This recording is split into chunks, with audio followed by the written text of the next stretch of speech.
Hello and welcome to the channel. I'm Cindy Daychuk with Queen Bee Creations. Thanks for tuning in. Today's project is a remake of this little bench. I have a couple of ideas of things I want to try, but the first step is going to require me to remove this finish. I want to get down to the bare wood. The challenge with this is that really this is just press board. It's got really thin veneer over it. So I'm gonna have to see whether or not I can actually sand it down without going through the veneer. If I get to the press board, because it really looks super thin, if I get down to the press board, then we are going to switch up the plan and I'll be painting the top. So one way or the other, I will be doing something with it, and it's just, sometimes you have to go with the flow, right? You have a plan and the piece just says, forget it. That's not gonna happen. So I'm going to be using my Orbital Sander, try and use a really light touch to be able to just get off the slick surface, see whether or not I can just get down to the bare wood without going through. Who knows? So that's the first step, is see if I can get all that off, and then we can go from there. So fingers crossed, folks.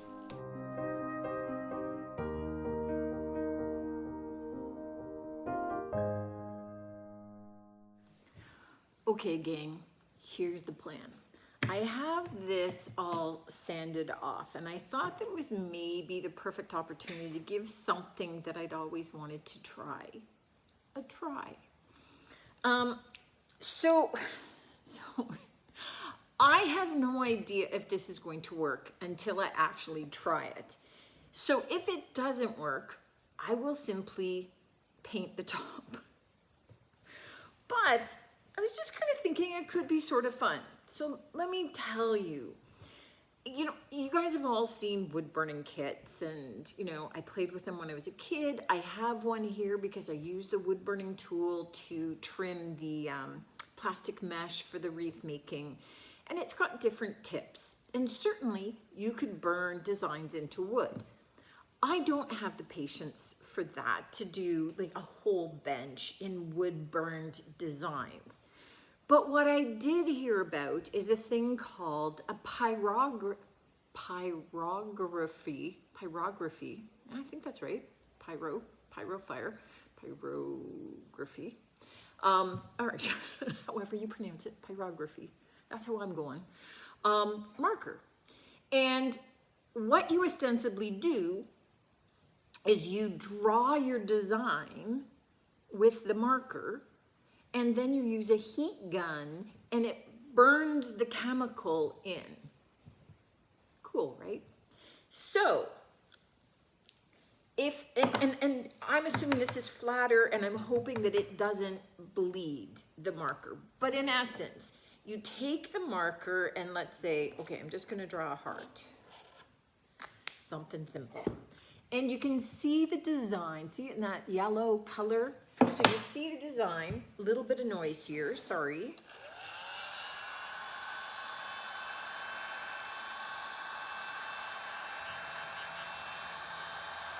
And the longer that you heat it up, or the more that you heat it up, the darker it goes. So it kind of ends up looking burned on. So what I thought was, what if I did sort of loose Zentangled border all around? So kind of like, I downloaded a couple of images to use for inspiration, just kind of give you an idea. Sort of like that kind of stuff, patterning all around the edges of this. So draw them in with the marker and then burn them in with the heat gun. And then we just kind of maybe wax over top, right? So we'll keep the top natural. So I was thinking that might look cool. It might look awful. And I'm gonna have to freehand these designs. So it could have nothing to do with the technique, but it could have to do with my drawing skills, because I just don't think I can draw in pencil, or, you know, you could blow these shapes up and then trace them out. So there are ways to do it that it would look very neat. I don't have the patience for it, is probably what that is I'm just a jump in and do it kind of person. So let's just admit my faults up front. So we're gonna use this as an example of possibility, and if it doesn't look perfect, blame me, not the technique, okay? What I did do though was I took some painter's tape and I just taped around the edges so that I don't kind of bleed downward, or I don't draw downward by mistake. I'm gonna leave the edges clean looking and just have nice edging as to where I draw my design, like the start and stop of it all. Okay, I'm nervous to actually put pen to start. I'm not sure where the best place to start is. Like, do I start at a corner? Oh my gosh. Okay, I'm gonna start at a corner. I'm gonna use these as inspiration, just to have an idea. And I'm just gonna start, and I'm just gonna draw. I'm gonna draw the whole table out. Maybe I should burn a little section to see if it even works. I don't know. Okay, let's just do it.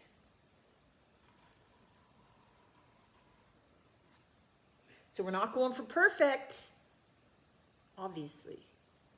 We're just going for fun.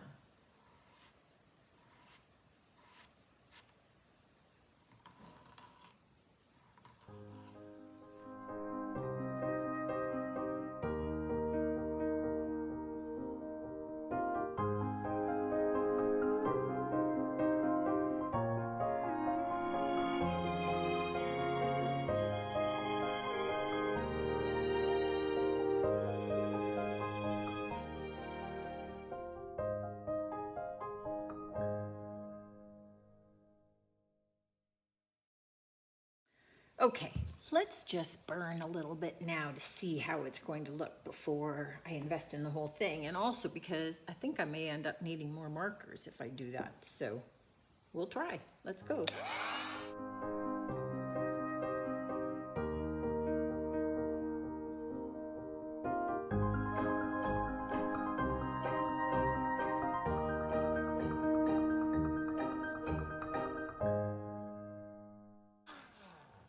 Okay, looking kind of cool so far, but it does give me an idea of where to add more detail and a little bit more color as I go.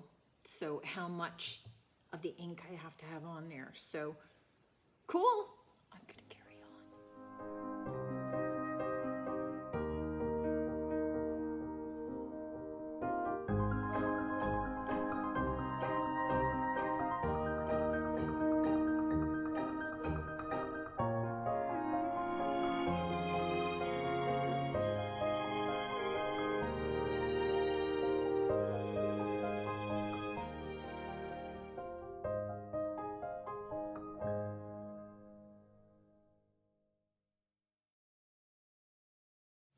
Already finished. And it looks pretty good. It looks kind of cool. So my plan for this is that, okay, I'm gonna remove my tape from the sides and things, but my plan for this, oh, and that didn't bleed through, so I've got a nice crisp edge. Awesome, okay. So my plan for this is that ultimately I will wax the top, and I did a little bit of a test on the heart that we had done by putting wax on it, just to see. I didn't know if it would smear, if this is like burned in and permanent, but it didn't smear. So my plan is that I will wax the top when I have painted the base and get that waxed too. So I'll do it all at the same time. So it'll be cool. So the next job is to mix up the paint color that I want. I want to do this kind of a duck egg blue, and I thought that this was maybe a good chance to kind of play with some of the DIY colors, the clay-based paint, and see if I can kind of create a little bit of the color that I have in mind. So I'm going to go grab some of those paints, and we can kind of see if we can come up with the kind of farmhousey blue that I have in mind for this. I think it will set off against that top really nicely, but that was kind of fun with the pen. The only thing that I found was I definitely drew and then heat set it as I went, because otherwise, if I was dragging my hand along or trying to keep this stable, I potentially kind of smeared a little bit. I would get some on my hand, and it's a chemical. I wasn't sure how good that would be on my hand, but kind of odd, kind of different, you know? Just can't do the same old thing all the time. Okay, let me go grab my paint and we'll start mixing colors. Okay, so one of the things that I do when I want to color mix is I do some trials. I take a little piece of acetate. So this is just like the old overhead projector paper or plastic. Put it over top of a white piece of paper, and then I take out the colors that I think might work. So what I did is this. This blue on the top is Prom Queen, which is kind of this light, almost kind of a sky blue color. And what I did, you can see that this blue just darkens out a little bit, flattens out a little bit. And that's pretty much kind of that duck egg blue I was after. And what I added was just a tinge, very technical term, of layered chocolate. So we're gonna, it is definitely predominantly the blue, right? There's not much of the chocolate in it. So we'll give that a try. If I don't, this is going to take 2 coats. And if I don't have enough for 2 coats, it doesn't look like I do, then I can mix it up again. And if it's not an exact match for the first coat, it's okay as long as I have enough for a second coat. So the tinge I'm adding into all of that is just that, right? I wiped it off of the back. So I just have that tiny little drop going in there. And we just want to darken that a little bit. Take it out of that. Okay, I want to tiny, I could have done it both sides. So it's not taking much, and it's definitely easier to add just a little bit in at a time to get what I'm after. Just slightly darker. Because once I add the chocolate, I can't take it out, and then I have to start adding tons of the blue. And that's how you end up mixing a huge big gallon container of something when you only wanted a little bit because you just kept having to mix it wrong. Okay, that's perfect. So I am going to take this mixture and I am going to paint out the legs and the skirt and leave the rest. And I'm going to need to get at least 2 coats on this. This is kind of a slick surface. This first coat will go on. It'll anchor my subsequent coats to this. But we're going to get the blue on. And 2 coats. We'll see how it looks. Paint is cured, and I have taken 320 grit sandpaper and just lightly sanded it. So I've got a little bit of the white peeking through, but nothing major. To finish off just the base, I'm just going to be taking a little bit of the clear DIY wax, and I am going to be, look at that blue come back, so pretty. Just, that's the Prom Queen, but to knock off a little bit of the light blueness, we added a little bit of layered chocolate into it, which just kind of deepens the tone a little bit, takes it down a little bit more to what a lot of people just a little more traditionally think of as duck egg, and it just goes into a little bit more of that farmhouse blue as opposed to just a really light sky blue. I love that. So just something to always think about with the colors, right? That you can mix in to your heart's content to be able to create new colors, and I love that. That's so great.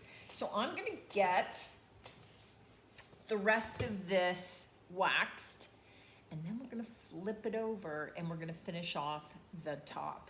So this, I will leave the wax to be able to dry, and you can just leave it as is, or you can buff it up, whichever you would rather. I mean, wax, once it's cured, once it's dried up at least, you can buff it to create a sheen, or you can just leave it as is, which would give you a little bit more of that matte texture.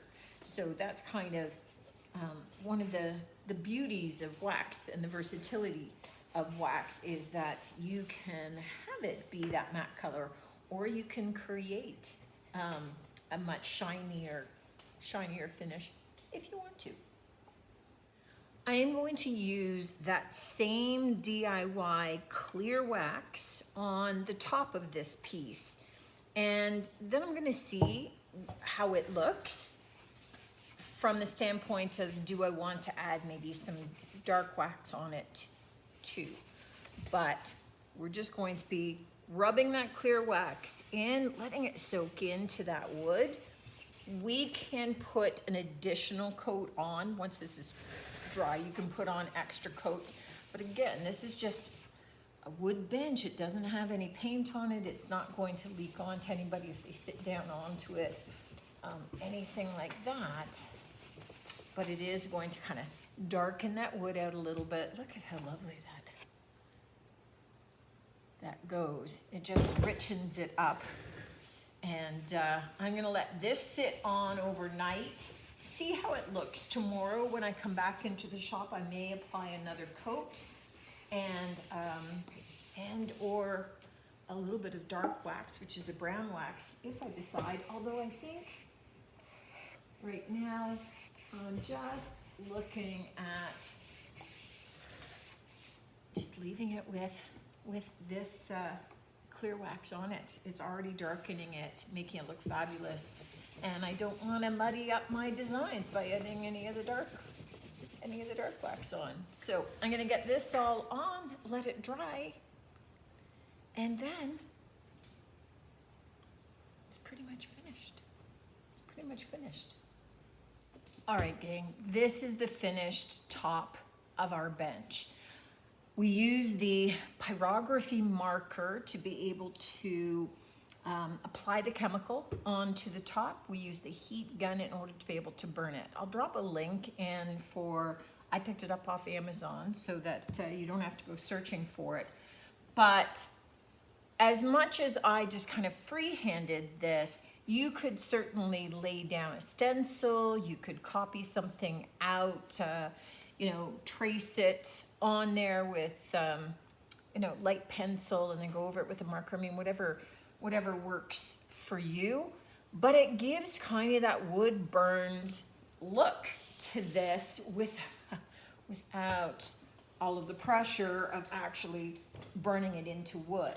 The other side too is that it's still flat, so it's not engraved down in there at all. It's still a nice smooth surface and kind of just a cool, fun look. I was dying to try this once I heard about it, and when somebody dropped off this little bench, it seemed like kind of the perfect time to be able to just zhuzh it up a little bit, gussy it up in kind of a very fun, very different, very unique way. I think you could do some really cool stuff maybe on drawer fronts where you paint out the body of the dresser, and on the drawer front, if you have good wood, sand down to the natural wood, do something like this with a design on the front.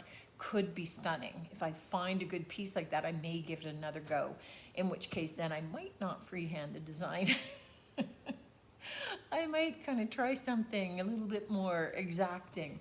But man, I had fun doing this. So let me know what you think of this one. A little bit left to center, but kind of a cool look, I think. You tell me, what do you think? I look forward to your comments. As always, check out queenbeecreationshome.com for any of your paint and crafting and decor needs. And apart from that, I look forward to seeing you next time. Take care.